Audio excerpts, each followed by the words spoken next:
Oh, Jesus. That was hard. Oh, what the hell? Are you kidding me? Sorry. Oh my god, I'm so sorry. Oh, man. Oh, are you okay? No, What'd I'm I not. do? You just Wait. murdered Dark Tacos. I did? Oh my god. And I'm bleeding too. No, I'm so sorry. Oh my god. What? I was just... Who's got a Oh med kit, no. please? Oh my god, I'm so sorry. Oh, We can't produce Jesus. medkits, so we don't have any. Oh my god, I'm so sorry. Put me out of my misery, please. Just take a pistol to my brain. Okay. Hang on. Let me, Did you shoot someone else? Did I? Oh my Oh my god. god. Why? I'm Are you so no. fucking kidding me? I was just trying to... Oh no. Okay, I'm Come Saw on. enemy crawling and at I'm so 227 sorry. distance, Shot 3 38 people. meters. Oh my hey, wait, I god. remember. Hey guys, I Saw a Bear here, and today I'll be talking about the update 0.4 for the game Foxhole. This update has been nicknamed the Amphibious Warfare Update, and there is a very good reason for that. Let's start off with a new region, the Farinac Coast. Farinac Coast is a large coastal region with islands, rivers, and lots of beach landings. Now these beaches are inaccessible to infantry or regular vehicles. You will not be able to cross the ocean with your truck. For that, you're going to need a little something else. One of the two vehicles I'll be talking about today are the landing APCs. The landing APCs have two seats, the driver's seat and the passenger seat, but they also have 6 spaces in the rear for infantry. They also have 6 inventory slots, so you can carry a decent amount of gear with you. While loaded in the back, the infantry can fire their weapons or vault over the sides in case the situation gets really bad.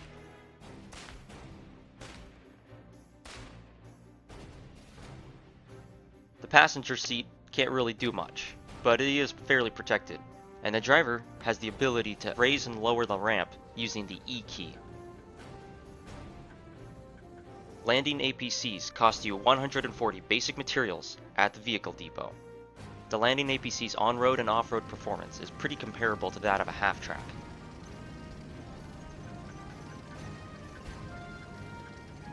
The exception, of course, is that landing APCs can travel into the water. In the water, they're reasonably fast, but note that this is the first iteration of the landing APC, and they can be a little finicky getting back up onto the shore.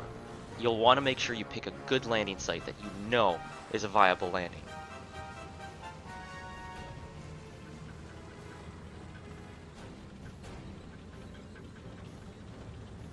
Alright, now that we know how to get infantry across the water bodies, how do we get vehicles, and more importantly, construction vehicles? Well, for that, you're going to need the newest building and our second vehicle. The newest building is the shipyard. The shipyard is going to be our go-to site for all future naval units. The shipyard also is where you will be docking barges and offloading vehicles. The shipyard costs 400 basic materials and must be built by hand. A thing to note is that barges cannot dock at shipyards that have been destroyed. The shipyards must be reconstructed in order for your forces to land vehicles on an island. So next up are the barges themselves. Barges cost 150 basic materials to build.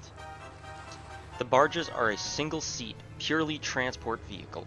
Same as with the APC, the barges can raise and lower their ramps from the driver's seat using the E key. However, they can only do this at specific points, the shipyards. And when you are docking a barge, pay close attention to the bottom left of the screen. It'll let you know when and when you can't dock at the shipyard. Essentially, if you just line yourself up straight with the shipyard, it should be pretty easy to figure out.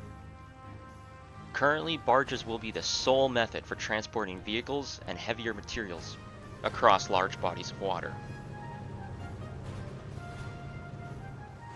Barges have low health, and they're pretty slow, and they can't dock on land, so these make them extremely vulnerable to attacks, so you have to make sure the shipping lanes are secure before even thinking about transporting vehicles and materials across the water.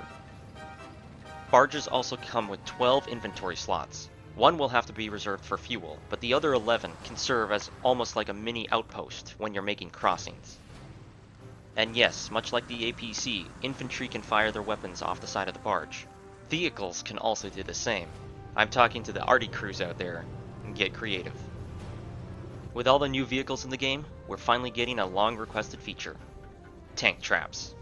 So tank traps are ways for infantry to stop vehicles from moving in certain areas. Tank traps cost 30 refined materials each, but can withstand a lot of punishment from explosives. For infantry, they act as some partial cover, although they're not great, and of course infantry can jump on top of them as well. But of course the main function of a tank trap is to stop tanks, or other vehicles really. They will stop any vehicle that tries to run through them. Tank traps also provide an additional function for wrenches, because wrenches will be what you use to dismantle tank traps. Some new features include passive defensive structures like foxholes will now fire at build sites. This fixes an exploit where you were able to take cover behind build sites to approach foxholes and such. So that has been fixed. Vehicle inventory can now be accessed by the owner of the vehicle if the vehicle is locked. It just makes the process more efficient. You don't have to unlock your vehicle, access the inventory, and then relock it. You can just do it while it's all locked. And of course the campaign will now feature Farinac Coast as a region to conquer. Some game balances include satchel charge sulfur costs have been reduced from 30 to 25, sulfur respawn time has been reduced from 3 to 1 hour, but to balance that out, the sulfur amount per node has been reduced from 100 down to 30. Chain fences have seen a lot of changes, so the chain fence basic material cost has increased from 10 to 15. The chain fence health has been increased by 100%, effectively doubling its health. You are now also able to shoot small ballistics through the chain fences, and chain fences can now be destroyed by vehicle collision, much like sandbags. Some other changes include there's now a Discord Rich Presence, which is an experimental phase. You will now be able to see information about a player's current game, map, server, and faction, etc. in the Discord, and you will now be able to invite players directly to Foxhole by dropping them an invite into the Discord channel. Again, this is an experimental thing. We'll see where it goes, but it sounds really interesting. German translations have been added to the server browser screen. There is now a HUD message that is shown when a player attempts to salvage/refine resources in quantities less than 5, and the campaign is now automated so it won't shut down after a war ends. There were some other bug fixes along with this update, but I'll save that for the patch notes down below. The devs do note that landing APCs and other things associated with the Amphibious Warfare update will still be buggy for a little bit, and hopefully they'll fix that in the upcoming weeks. But this is a great start and great introduction to naval warfare in Foxhole. And that does it for this update. Thanks for tuning in. As always, be sure to like and subscribe to stay up to date on all the latest Foxhole updates. And as always, good luck, keep your heads down, and stay in your foxholes. Bear out. I'll tell you the lad I spent an hour gathering all that fucking material.